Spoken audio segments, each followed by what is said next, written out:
ಸಂಘದ ಏನು ಚುನಾವಣೆ ನಡೀತಾ ಇದೆ ಅದಕ್ಕೆ ಕಾಂಗ್ರೆಸ್ ಪಕ್ಷದ ಬೆಂಬಲಿತ ಅಭ್ಯರ್ಥಿಗಳಾಗಿ ಜಂಗಮಗೂಡಲ ಭಾಗದಿಂದ ನಮ್ಮ ಹಿರಿಯ ಕಾಂಗ್ರೆಸ್ ಮುತ್ಸದಿ ಅಂತಲೇ ಹೇಳ್ಬೋದು ಬಿ ರಾಮಯ್ಯನವರ ಸುಪುತ್ರರಾಗಿ ಶ್ರೀಯುತ ಶ್ರೀನಿವಾಸ ರಾಮಯ್ಯನವರನ್ನ ಆಯ್ಕೆ ಮಾಡಲಾಗಿದೆ.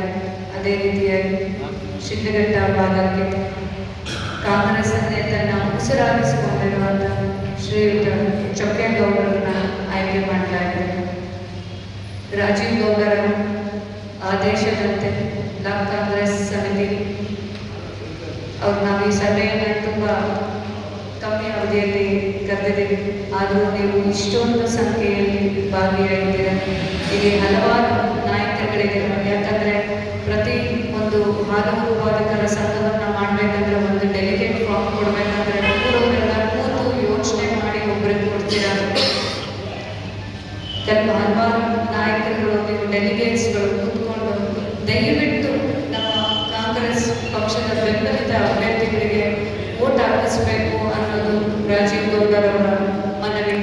ಇವತ್ತು ಬೆಳಗ್ಗೆ ನಾನು ಅವ್ರನ್ನ ಭೇಟಿ ಮಾಡಕ್ಕೆ ಹೋಗಿದ್ದೆ.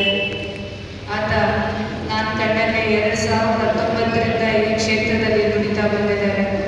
ಕಾಂಗ್ರೆಸ್ಸನ್ನೇ ಉಸಿರಾಗಿಸ್ಕೊಂಡಿದ್ದಾರೆ. ಬೆಳಗ್ಗೆ ಎದ್ದರೆ ಜನಸೇವೆ, ಸಂಜೆ ಆದರೆ ಜನಸೇವೆ ಅಂತ ಮಾಡ್ತಾ ಇರುವಂಥ ಯುವ ನಾಯಕ ಈ ದಿನ ಕಾರಣಾಂತರಗಳಿಂದ ಅವ್ರಿಗೆ ಪರಿಸ್ಥಿತಿ ಬಂದಿದೆ. ಬಟ್ ಇದು ಶಾಶ್ವತ ಅಲ್ಲ. ಕತ್ತಲು ಕಳೆದು ಬೆಳಕು ಬಂದೇ ಬರುತ್ತೆ. ಇದು ಎಲ್ರಿಗೂ ಗೊತ್ತಿದೆ. ಗೌಡರು ಮುಂದೆ ಬರ್ತಾರೆ.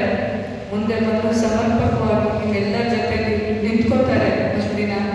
ಆದರೆ ನಾನು ಹೆಚ್ಚು ಮಾತಾಡೋ ಪರಿಸ್ಥಿತಿ ಇಲ್ಲ. ಎಲ್ಲ ನಮ್ಮ ಡೆಲಿಗೇಟ್ಸ್ಗೆ, ನಮ್ಮ ಮುಖಂಡರುಗಳಿಗೆ ಕೈ ಮುಗಿದು ಪ್ರಾರ್ಥನೆ ಮಾಡ್ತಾ ಇದ್ದೀನಿ.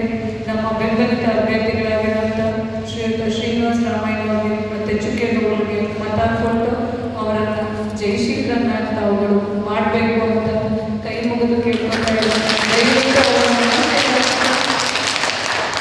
ದಯವಿಟ್ಟು ಅವರನ್ನು ಆಶೀರ್ವದಿಸಿ ವಿಜಯನನ್ನಾಗಿ ಮಾಡಿ ಅಂತ ಕೇಳ್ಕೊತಾ ಇದ್ದೀನಿ. ತುಂಬ ತುಂಬ ಧನ್ಯವಾದಗಳು. ಇಷ್ಟು ಕಡಿಮೆ ಅವಧಿಯಲ್ಲಿ ತಾವೆಲ್ಲರೂ ಇಲ್ಲಿ ಸೇರಿ ಅವ್ರಿಗೆ ಬೆಂಬಲ ತುಂಬುತ್ತಾ ಇದ್ದೀರಿ. ನಿಮ್ಮೆಲ್ಲರಿಗೂ ಮತ್ತೊಮ್ಮೆ ಮಗದೊಮ್ಮೆ ನಮಸ್ಕರಿಸ್ತಾ ಇದ್ದೀನಿ. ದಯವಿಟ್ಟು ಎಲ್ಲ ಸಹಕರಿಸಬೇಕು ಅಂತ ಕೇಳ್ಕೊತಾ ಇದ್ದೀನಿ.